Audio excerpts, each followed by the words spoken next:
Buenas noches, buenas noches. Le damos la bienvenida a todos aquellos que se han agregado al grupo. Gracias a Hashem por eso. Esperamos seguir creciendo para que el nombre de Hashem sea grande en esta tierra.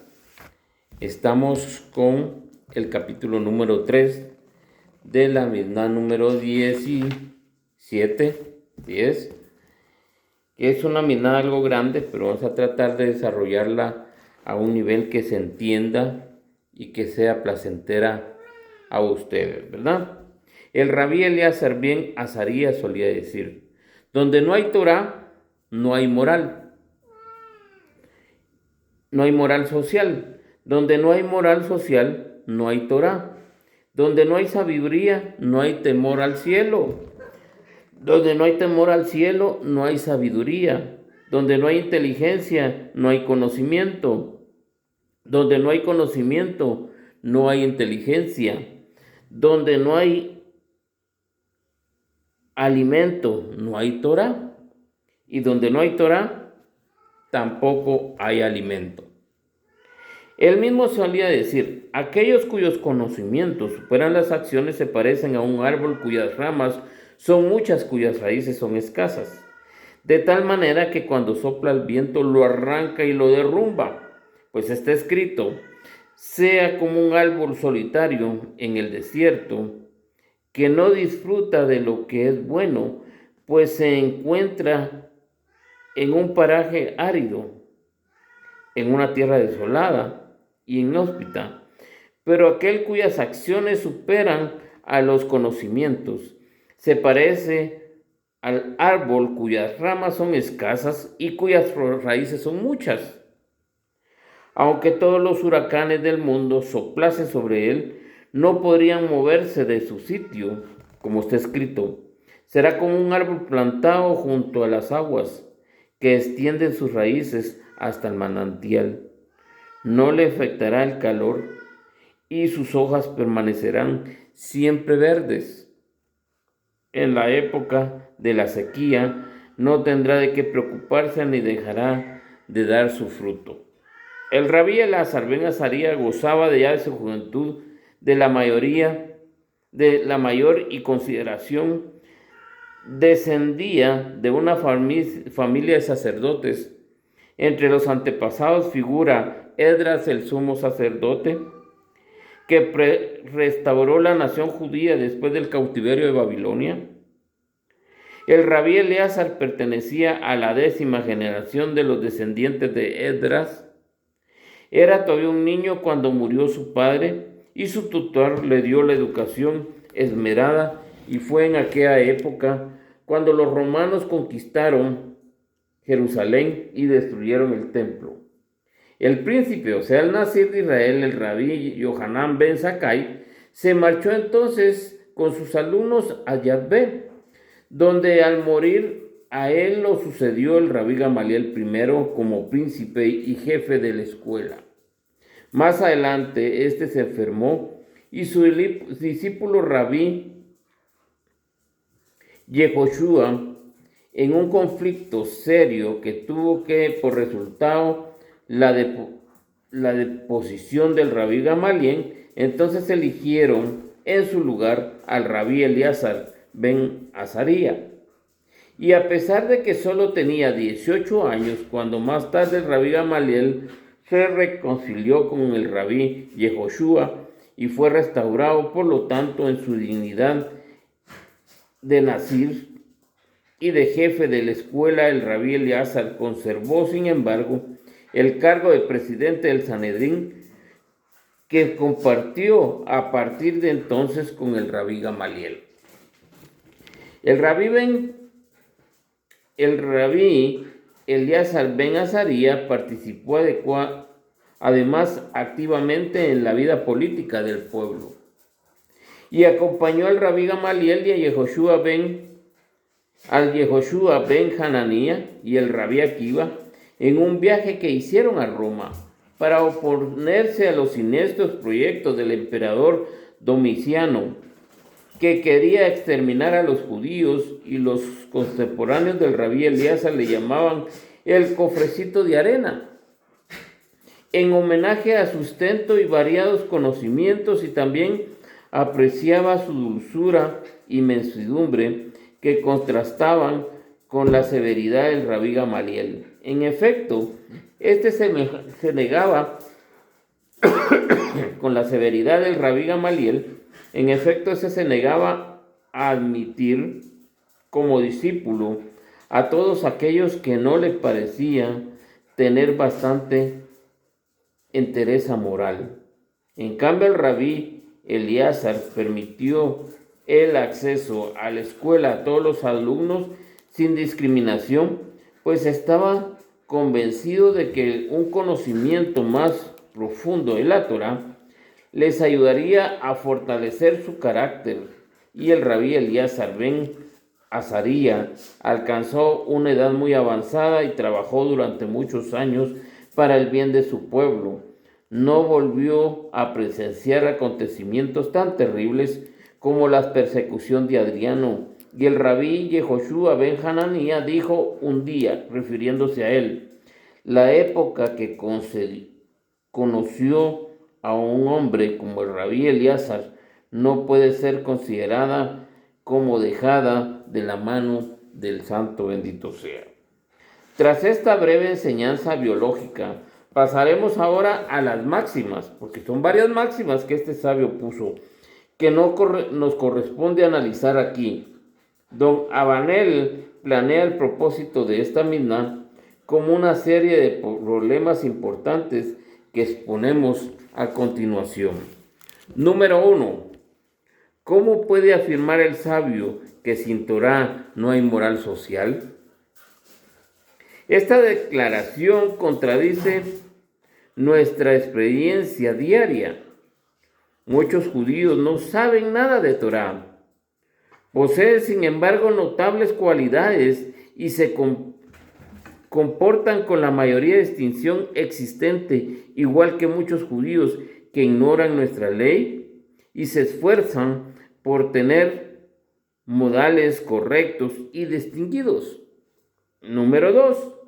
En cuanto a la segunda parte de la primera frase, resulta también difícil de justificar, ya que muchas personas cuya conducta dejan que desear y tienen, sin embargo, grandes conocimientos de Torá. ¿Cómo puede afirmar entonces el rabí Elíasar que sin moral social no hay Torá? Número 3. Sin sabiduría no hay temor al cielo, y sin temor al cielo no hay sabiduría. Por lo tanto, según el primero, puede existir independientemente de lo segundo y a viceversa. Y además cabe preguntarse que entiende el rabí Elíasar ben por sabiduría, si se refiere a la Torá, porque la nombra. Si sobreentiende otra cosa, ¿por qué no precisa de qué se trata? Número 4. Cuando no hay conocimiento no hay inteligencia, y cuando no hay inteligencia no hay conocimiento. ¿Qué significa eso exactamente? Si las dos partes de la sentencia no son más que dos maneras distintas de expresar la misma idea. La segunda es la recopilación superfluida de la primera, pero la biná, que significa, como lo explica Maimónides, la actividad de la mente, mientras que dat designa la ciencia y adquiere entonces la primera parte de la frase, tiene sentido, pero la segunda no. En efecto, sin actividad mental no podemos adquirir conocimiento, pero no es preciso haber adquirido conocimiento previamente para que la inteligencia pueda funcionar.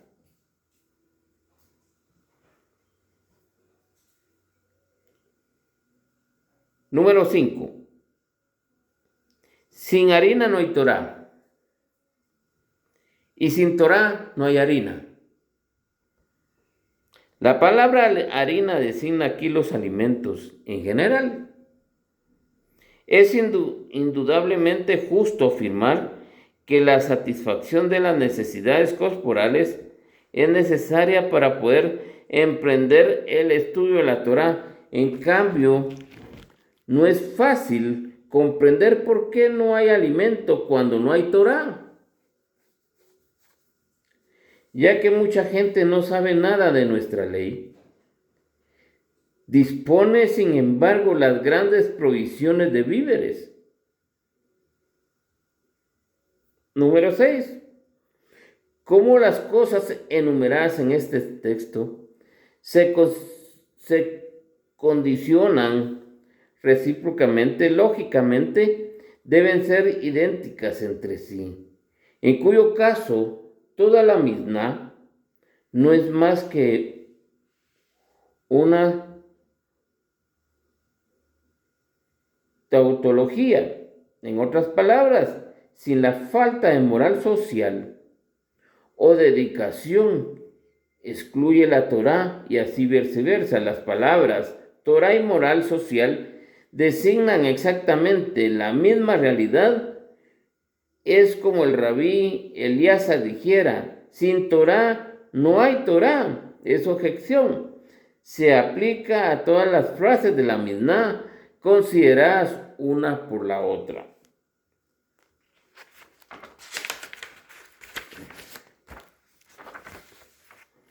Sabiduría auténtica. Si no hay sabiduría, no hay temor al cielo. También esta sentencia es difícil de comprender, como lo hemos subrayado más arriba, y también en este caso es preciso definir con precisión el sentido de los conceptos que están en el juego. El significado global aparece entonces automáticamente. La palabra Jodma suele traducirse por sabiduría y a veces por inteligencia, pero ambas traducciones son inexactas. Cuentan que el rabí Isaac Luria, llamado el Arizal, soñó en cierta ocasión que se encontraba en una escuela del rabí Akiva y asistía a la lección del maestro.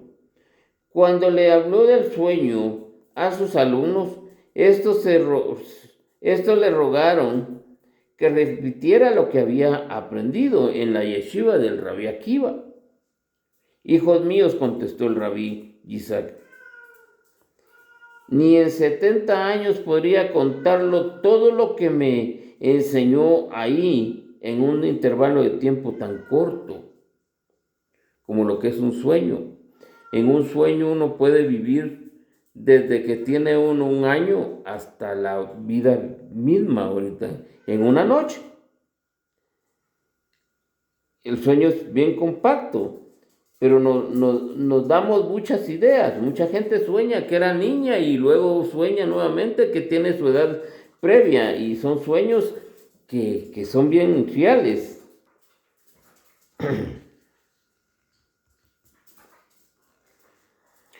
De igual modo, podríamos nosotros decir que una vida humana entera no bastaría para explicar todo lo que los sabios han enseñado a propósito de Jodma. Nos limitaremos a escoger lo que nos parece indispensable para la comprensión de nuestra Misná. Sin temor a Dios no hay sabiduría. Hemos de explicar antes la actividad de la mente humana. No podemos encontrar por sí sola la sabiduría superior que es el esfuerzo intelectual del hombre. Es suficiente para alcanzarla. Para mantener acceso a la auténtica sabiduría es preciso que antes de ponerse a estudiar, el hombre sienta un respeto por el Creador mismo, que se parezca a un sentimiento de amor, que él aprecia la armonía del mundo creado por el Todopoderoso. Sienta que la sabiduría contiene la Torá y trasciende tanto la capacidad de su propia mente, que está dispuesta de antemano y aceptar todos los preceptos de la ley, en lugar de situar en un plano de igualdad la enseñanza de la ciencia humana, las enseñanzas divinas, y de permitir que existan unas realidades entre las primeras y las segundas. Optan ciegamente por las segundas y renuncia a las ideas profesionales cada vez que entran en conflicto con la Torá. El espíritu del judío. ¿Cuál sería el espíritu del judío? Que dice que si no hay conocimiento, no hay inteligencia. Y si no hay inteligencia, no hay conocimiento.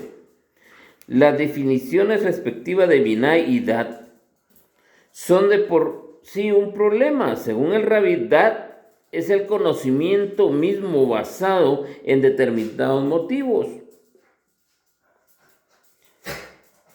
Intuitivo, que no se puede justificar. El comentarista se vale de la siguiente parábola para ilustrar ambos conceptos cuando se trata de un banquero o unas monedas de plata para que verifique su autenticidad. Si el banquero emite un diagnóstico justo, pero es capaz de fundarlo en determinaciones razonables, es un mevin. En cambio, si además de aceptar puede explicar que por qué la opinión que ha expresado es un yoe. Según Maimónides, al que sigue la mayoría de los comentaristas, Dat designa las facultades innatas de la mente, mientras que la palabra Binah se aplica a la mente que se ha desarrollado, a la bendición de Atad Jaumen del Shonohet Esre. Parece confirmar esta interpretación, ya que dice Hashem de bondad, tú das Dat al Hijo del Hombre, y enseñas Binah, o sea, enseñas conocimiento al hombre evolucionario. Por lo tanto, Dat parece ser un don, mientras que Binah es un producto del estudio, al igual que Jodma y Binah se aplica al conocimiento del santo bendito sea, pero cada día de una de estas tres palabras contiene una matriz distinta. Jodma es sabiduría revelada, la doctrina divina, a la que el hombre no hubiera podido tener acceso si Hashem no le hubiera entregado Dat, no le hubiera entregado el conocimiento. Es lo que permite reconocer la verdad después de estas no ha sido revelada. Es lo que apoyas, corrobas y dices verdad, haciendo más desequilibré nuestro entendimiento. En cuanto a Binah, es el esfuerzo intelectual gracias al cual alcanzamos un conocimiento profundo de las lecciones y mandamientos que nos dicta la Torá.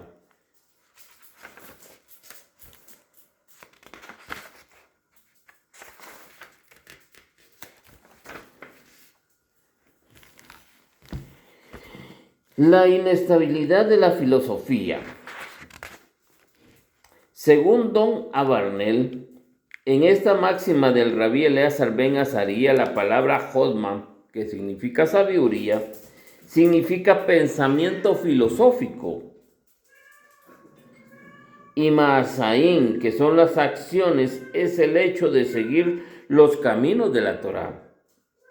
Es vivir conforme a la Torá, en total conformidad con la ley del Eterno. El Salmo 119:1 dice: aunque la ciencia del hombre sea grande, aunque los resultados de sus investigaciones sean muchos, si la raíz de la Torá ha extendido en su corazón, es pequeña, pero cuando soplan los huracanes, derribarán aquellas quimérica sabiduría.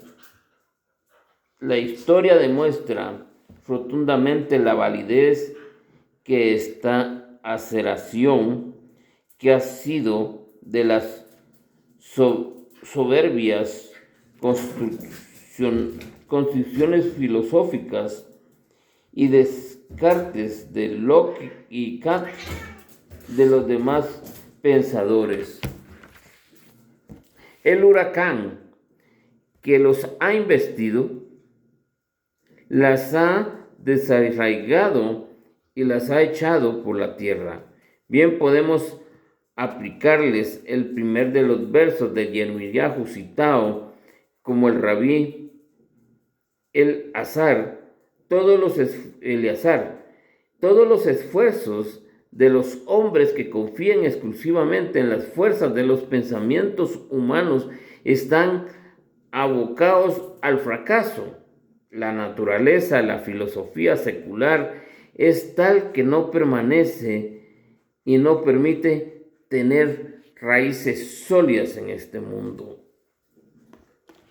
que son modos implantadas en el que como las raíces de la tierra, pues ellas son las que proporcionan a la sabiduría el alimento y la fuerza que necesitan para desarrollarse. Son los actos los que consideran los pensamientos de la misma manera que las raíces sostienen al árbol y le confieren su fuerza. Así pues, cuanto más numerosas sean nuestras acciones, mayor será la fe que nos alimente en medio de las tempestades de esta vida tan pecaminosa a veces, tan santa, tan perjuiciosa, tan evolutiva para muchos, tan grande en el conocimiento de la Torá. Sea Hashem que nos permita la próxima semana terminar el capítulo 3 y podemos comenzar el capítulo número 4, que ya vamos terminando este gran libro, esta gran obra, que quiero que se la tengan en la mente, porque esto es lo que nos compete aprender como judíos, como personas que nos estamos acercando a Hashem. Esto es lo que nos corresponde aprender, lo que nos tendrían que enseñar en todos lados donde cada quien va a estudiar. Buenas noches, será hasta la próxima, hasta pronto, bye.